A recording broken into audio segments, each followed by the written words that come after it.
Ինչու է ձեր բրենդի համար կարևոր storytelling-ը եւ ինչպես այն կարող է ոչ միայն առաջ խաղացնել եւ ճանաչելի դարձնել ձեր բրենդը, այլ նաեւ զգալիորեն շատացնել վաճառքները։ Փորձենք միասին հասկանալ։ Իհարկե կա կլասիկ մոտեցումը, երբ ունենք հերոս, դա ձեր բրենդն է, իր մոտ սկզբից ոչինչ չի ստացվում, բայց նա չի հանձնվում, հավատում է իր ուժերին եւ ի վերջո հաղթահարելով ինչ-որ դժվարություններ, ամեն ինչ ստացվում է։ Այս պատմությունը կա շատ բրենդերի հիմքում։ Օրինակ վերցնենք Apple-ի, հա, պատմությունը, երբ սկզբից նրանք գնացին իրենց գաղափարներով HP-ի մոտ, այնտեղ իրանց մերժեցին, շարունակեցին աշխատել գարաժում եւ ի վերջո դարձան այն ընկերությունը, որը բոլորը սիրում եւ ճանաչում են։ Բայց brand storytelling-ը կարելի է օգտագործել շատ ավելի մասնավոր եւ թիրախային դեպքերում։ Օրինակ, երբ ստեղծվեց Airbnb-ն, գիտեք, դա ծառայություն է, որը թույլ է տալիս մնալ ինչ-որ մեկի տանը, ինչ-որ այլ երկրում։ Հիմա կարող է զարմանալ, բայց սկզբում այդ միտքը ոչ մեկին այդքան առանձնապես դուր չեկավ, ոնց թե գնանք լրիվ անծանոթ մարդու տունը մնանք ու դեռ ինքը կարող է մի հատ էլ ապրել այդ տանը, դա ախր վտանգավոր է, ինքը կարող է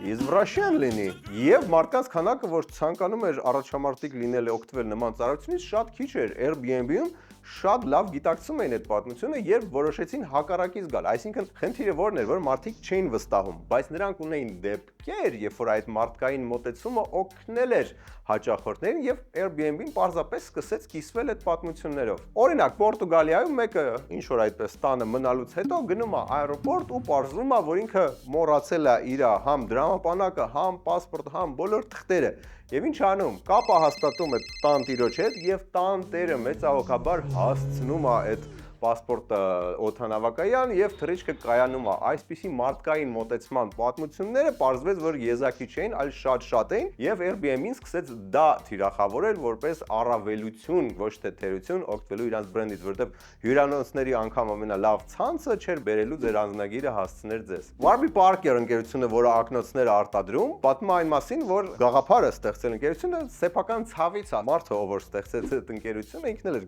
գրում ակնոցներ եւ մի օր երբ նրանք ջարդվեցին, իսկ ինքը այդ ժամանակ ուսանող էր, գնաց ակնոցը սարքելի եւ պարզվեց ինչ, Ամերիկայում շատ թանկ է ակնոց սարքելը։ Ուսումնասիրելով շուկան հասկացան, որ ընդհանրապես ակնոցների շուկան դա մի մեծ մենաշնորհ է, եվրոպական մենաշնորհ է, մի ընկերություն արտադրում է գրեթե բոլոր բրենդերի ակնոցները ու փաստորեն դրանք դրա համար են այդքան թանկ եւ այդ շուկա մտնելը գրեթե անհնար է։ Երբ նա կիսվեց այդ պատմությունով ընկերների հետ, նրանք գնացին իրենց բիզնես պրոֆեսորի մոտ, որը ծիծաղաց նրանց վրա, ասեց երբեք չեք կարողանա այդ մեծ դինոզավրերի հետ մրցակցել, բայց նրանք չհավատացին, հաղթահարեցին դժվարությունները եւ հիմա առաջարկում են շատ ավելի մատչելի գնով ակնոցներ, որոնք լայն սպառում են գտնում։ Իհարկե, այս պատմությունը ձեզ ծանոթ էր, դուք այն բազմաթիվ անգամ լսել եք, Apple արդեն ասի, Phil Knight-ը իր վերջին գումարներն էր տալիս, որպեսզի Nike բոթասները մարդիկ կարողանան կրել եւ չար ճապոնացիները փորձում էին իր բիզնեսը խլել, բայց չնայած այդ բոլոր դժվարություններին նրանք հաջողեցին։ Դավ ընկերությունը, որը կոսմետիկ միջոցներ է արտադրում եւ հիմնականում թիրախավորում է